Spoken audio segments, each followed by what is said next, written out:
Assalamualaikum to all dear students. Very welcome to the channel Helper 0711. आज मैं आपको सिखाऊंगी कि आपने वीयू में अपनी असाइनमेंट्स को कैसे सबमिट करना है और आपने असाइनमेंट को कैसे MS वर्ड पे लिखना है। ठीक है, बहुत ही इजी है, लेकिन बहुत से स्टूडेंट्स ऐसे हैं जो कि वीयू में न्यू है और उन्हें नहीं पता कि असाइनमेंट्स को कैसे लिखते हैं और सबमिट करते हैं। ठीक है, सो टेंशन की बिल्कुल भी ज़रूरत नहीं है, आज आप सब कुछ क्लियरली समझ जाएंगे। ठीक है, सबसे पहले आपने आ जाना है अपने उस सब्जेक्ट पे जहाँ पर आपको मिली हुई होगी असाइनमेंट फाइल आपने सबसे पहले डाउनलोड करनी है। ठीक है, डाउनलोड करने के बाद जब हम असाइनमेंट को ओपन करेंगे, यहाँ पर मैंने असाइनमेंट को ओपन कर लिया है। सबसे पहले तो उन्होंने आपको बताया हुआ है कि अगर आपने ड्यू डेट से पहले असाइनमेंट को सबमिट कर दिया तो आपको मार्क्स मिलेंगे। अगर आपने जो है वो लास्ट डेट के बाद असाइनमेंट को सबमिट किया तो आपको 0 मार्क्स मिलेंगे। इंटरनेट वगैरह से कॉपी नहीं करना और MS वर्ड में आपकी फाइल DOC या DOCX फॉर्मेट में ही सबमिट होनी चाहिए। ठीक है, PDF वगैरह में आपने फाइल को सबमिट नहीं करना है। ठीक है, तो ये ऑटोमेटिकली ही असाइनमेंट जो है वो फॉर्मेट जो है वो MS वर्ड में ज़्यादातर सिलेक्ट हुआ होता है। ठीक है, इसके बाद आपने करना है, क्वेश्चन को देखना है, क्वेश्चन को Ctrl+C इस तरह क्लिक करके Ctrl+C प्रेस करना है तो आपका ये कॉपी हो जाएगा और वर्ड पे जाके Ctrl+V प्रेस करेंगे तो आपका क्वेश्चन वहां पर लिख लिया जाएगा। ठीक है, आप खुद भी टाइप कर सकते हो, लेकिन इससे फायदा ये होता है कि टाइम कम इस्तेमाल होता है। ठीक है, तो अभी हम जाएंगे MS वर्ड पे। तो ये देखें जी, मैं MS वर्ड पे आ चुकी हूँ और अब आपको सिखाऊंगी कि आपने असाइनमेंट को लिखना कैसे है। ठीक है, Ctrl+V प्रेस करके आपने जो भी आंसर यहाँ पर लिखना हुआ वो आप लिख लेना। तो अभी मैं रैंडमली कोई भी क्वेश्चन लिखती हूँ, आपने वो क्वेश्चन लिखना है जो कि आपकी असाइनमेंट में आपको दिया हुआ होगा। ठीक है, सो यहाँ पर मैं रैंडमली कोई भी क्वेश्चन लिख लेती हूँ। ठीक है, उसके बाद आपने आंसर भी लिखना है। आंसर के लिए कोई भी ऐसी बात नहीं है जी, आप इससे ज्यादा वर्ड्स नहीं लिख सकते हो, आप जितनी चाहे उतनी डिटेल दे सकते हो।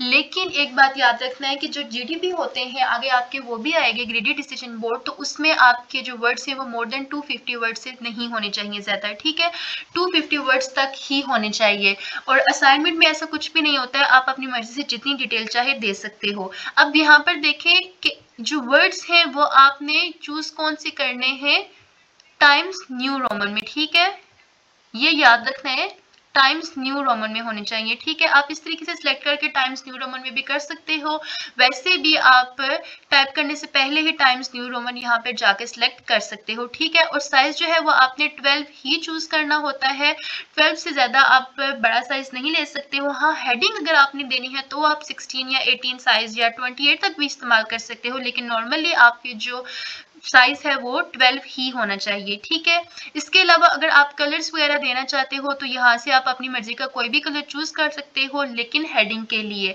वर्ड्स जो है वो आपके ब्लैक कलर में ही होने चाहिए। ठीक है, इसके बाद आपने क्या करना है कि यहाँ जाके अपनी फाइल को नेम दे देना है। ठीक है, लेट्स सपोज मैं यहाँ लिख रही हूँ CS201। ठीक है,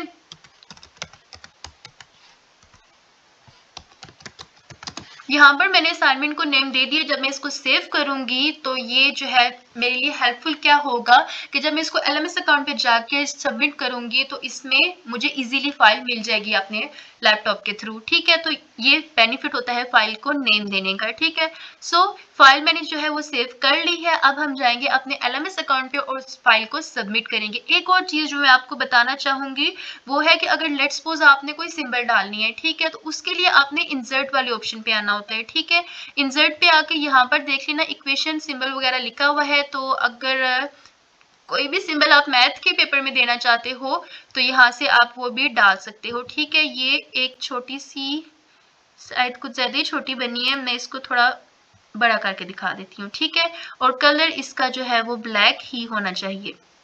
इसके अलावा आप इसको बोल्ड भी कर सकते हो। ठीक है, समझ आ गई है?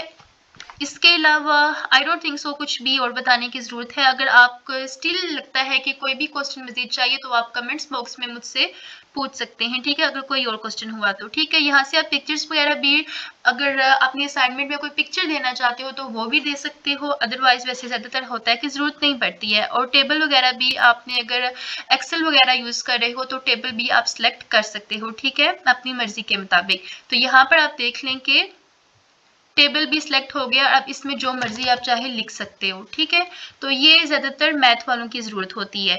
यहाँ पर आपको आई थिंक मैंने सब कुछ समझा दिया है, तो फाइल भी सेव कर लिया है। अभी हम चलते हैं LMS अकाउंट पे, ठीक है। अभी मैं देख ली यहाँ आ गई हूँ और यहाँ सबमिट के ऑप्शन पे आपने जाना है अपनी फाइल को सबमिट करने के लिए, ठीक है। यहाँ पर आएगा select your file, choose your file. यहाँ से अब आपने जो भी चाहे वो फाइल चूज करनी है, जिस नेम से आपने फाइल को सेव किया हुआ होगा, ठीक है, वो नेम आपने दे देना है, ठीक है। अभी यहाँ पर लेट्स सपोज इको 402 के ये हैंडआउट्स मेरे पास पड़े हुए हैं, तो अगर मैं इनको चूज करूंगी तो ये यहाँ पर ओपन हो जाएगा और यहाँ पर आपने अपलोड कर देना है, ठीक है। मेरी ये असाइनमेंट नहीं है तो ये जो है वो अपलोड नहीं करूंगी, ठीक है। आपने जो भी होगी वो इस तरीके से अपलोड पे डाल देनी है और अपलोड हो जाएगी, ठीक है। इसके बाद अपलोड करने के बाद यहाँ पर सबमिटेड लिखा हुआ आ जाएगा और आपकी फाइल सबमिट हो जाएगी, ठीक है। दैट्स इट, बहुत इजी था स्टेप। चैनल को सब्सक्राइब जरूर कीजिएगा, इंशाल्लाह ये आपके लिए बहुत हेल्पफुल होगा आपकी वीयू की जर्नी में। अल्लाह हाफिज।